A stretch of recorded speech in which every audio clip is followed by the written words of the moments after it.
In Unit 2, we're going to look at the impacts of reliance of oil. We're going to begin by looking at the Exxon Valdez spill in 1989. During that spill, a oil tanker hit a reef and spilled an estimated 10.8 million U.S. gallons of crude oil into the water around Alaska. Here is a map of the spill showing its magnitude. The spill occurred up here in the top right corner.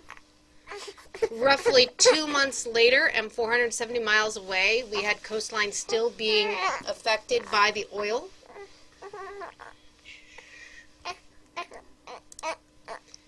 Here are some pictures of the effect on the coast and the marine life. This is an attempt at containing the spill.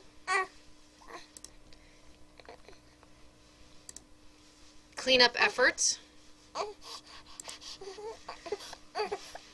Next, we're going to talk about the Deepwater Horizon disaster of 2010. In this one, a deep water well exploded and it released oil into the Gulf of Mexico for greater than 3 months. Here is a look at the timeline on that. The explosion actually occurred on April 20th, 2010. It killed 11 workers and injured 17 more. July 15th, it was capped. The leak was partially stopped after releasing about 4.9 million barrels of crude oil. Not overly surprising, the daily flow rate diminished over time, starting at about 62,000 barrels per day and decreasing until the reservoir was depleted. And the reservoir was finally, or the well was finally sealed on September 19th. This is a look at the well underwater and the leak, the oil coming out. This is an overhead view of the coast of the Gulf of Mexico, Louisiana, the Mississippi River Delta, and the magnitude of the spill. Oops.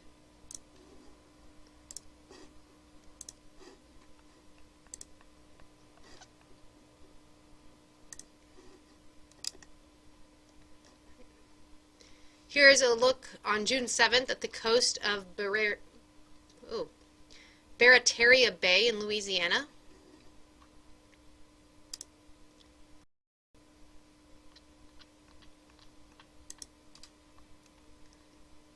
In an attempt to prevent some of the environmental impacts, they did a controlled burn on June 16th, but remember that also has environmental impacts because it's releasing carbon dioxide and other substances into the atmosphere as it burns. They tried skimming some of the oil off the surface of the water. They put barriers around islands to try to protect the shores. They took and shoveled the beaches to remove the oil, to make them safe for human use again. Here are some pelicans that are covered in oil. Attempt to protect the shore and clean up the spill around the shore. Lovely, isn't it?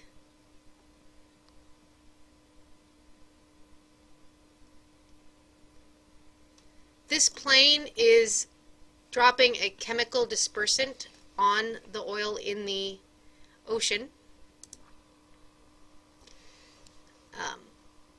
These chemical dispersants accelerate the dispersal process, or the breakdown of the oil. They contain things like propylene glycol.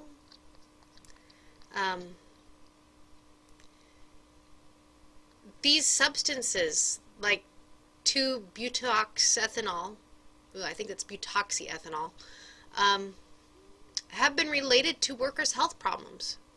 So they solve one problem but cause another.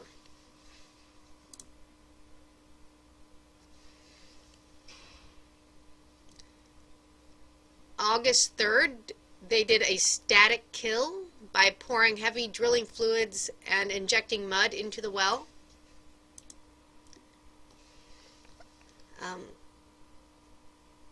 August 1st, 2012, the government announced a rate of oil of 62,000 barrels a day.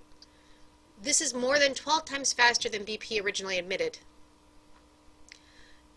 This means that 4.9 million barrels of crude oil had spewed into the Gulf. It was the biggest accidental spill ever.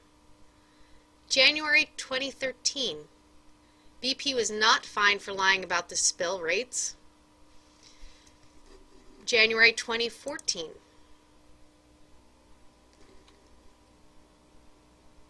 There was a study that measured the missing oil from the 2010 BP spill on the Gulf floor.